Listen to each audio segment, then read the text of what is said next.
Shalom untuk kita semua. Renungan pagi hari ini kita akan belajar tentang beda karunia satu tujuan. Sebelum kita membaca dan merenungkan firman Tuhan pagi hari ini, marilah kita berdoa. Bapa kami yang bertahta tinggi di dalam kerajaan surga, kami sungguh bersyukur dan berterima kasih ya Tuhan atas segala berkat dan kasih karunia-Mu yang masih boleh kami nikmati hingga pada saat pagi hari ini. Terima kasih untuk hari yang baru dan pengharapan yang baru. Dan sebentar kami mau membaca dan merenungkan firman-Mu. Kiranya Engkaulah yang boleh memberkati hati dan pikiran kami, agar kami dapat boleh mengerti dan memahami firman-Mu. Dan biarlah firman-Mu selalu dapat kami aplikasikan juga di dalam hidup kami. Terima kasih ya Tuhan, kami serahkan pembacaan dan perenungan firman Tuhan pagi hari ini hanya ke dalam tangan pengasihan-Mu. Terpuji dan termulialah nama-Mu. Hanya di dalam nama anak-Mu Yesus Kristus Tuhan dan Juru Selamat kami yang hidup, kami telah berdoa dan mengucapkan syukur. Amin. Firman Tuhan pagi hari ini terambil dari 1 Petrus 4 ayat 10-11. Layanilah seorang akan yang lain, sesuai dengan karunia yang telah diperoleh tiap-tiap orang sebagai pengurus yang baik dari kasih karunia Allah. Jika ada orang yang berbicara, baiklah ia berbicara sebagai orang yang menyampaikan firman Allah.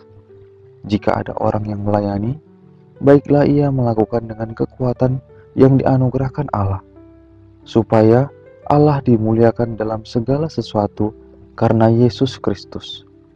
Ialah yang mempunyai kemuliaan dan kuasa sampai selama-lamanya. Amin. Dalam sebuah pertunjukan yang menyayat hati tentang perjalanan iman seorang pria bersama dengan Yesus, ada seorang wanita yang bernama Lisa berdiri di depan area khusus untuk rekan-rekan yang tunarungu. Lisa dengan sangat ekspresif menggunakan bahasa isyarat dalam menerjemahkan pertunjukan tersebut. Ketika ditanya tentang sikap ekspresifnya dalam menerjemahkan pertunjukan tersebut, ia mengatakan bahwa saya membantu pertunjukan ini dengan menjadi penerjemah karena saya berpikir Injil seharusnya dapat diterima semua orang. Dan seringkali para rekan yang tunarungu jadi pihak yang terabaikan. Lisa benar-benar menggunakan karunia-Nya agar semua orang mengenal Yesus dan secara khusus para rekan yang tunarungu. Lisa benar-benar mengaplikasikan firman Tuhan bahwa layanilah seorang akan yang lain sesuai dengan karunia yang telah diperoleh tiap-tiap orang sebagai pengurus yang baik dari kasih karunia Allah.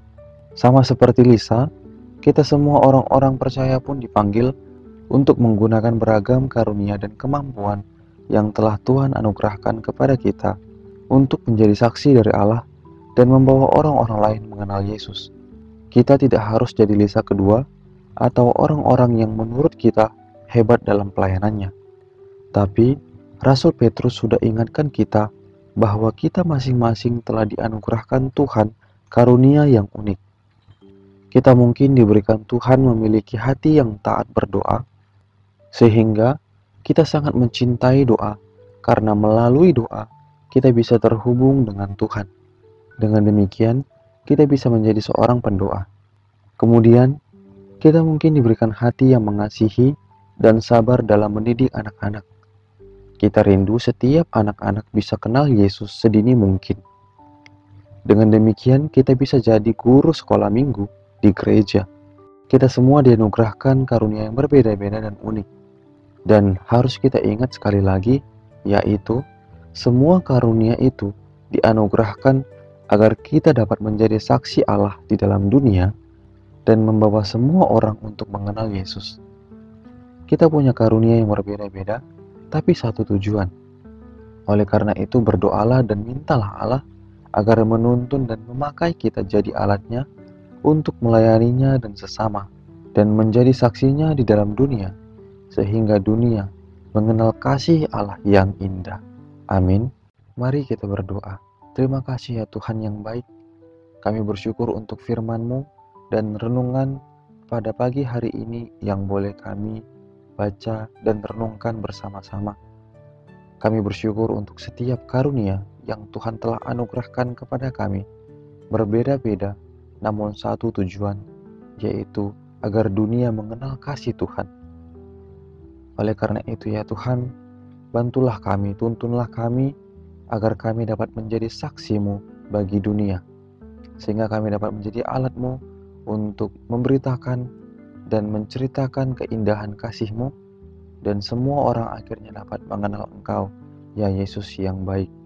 Terima kasih ya Tuhan, kami serahkan hidup kami dan setiap aktivitas kami hari ini, apapun yang boleh kami kerjakan, biarlah kiranya Roh Kudus boleh menuntun kami untuk melakukan apa yang menjadi kehendak-Mu.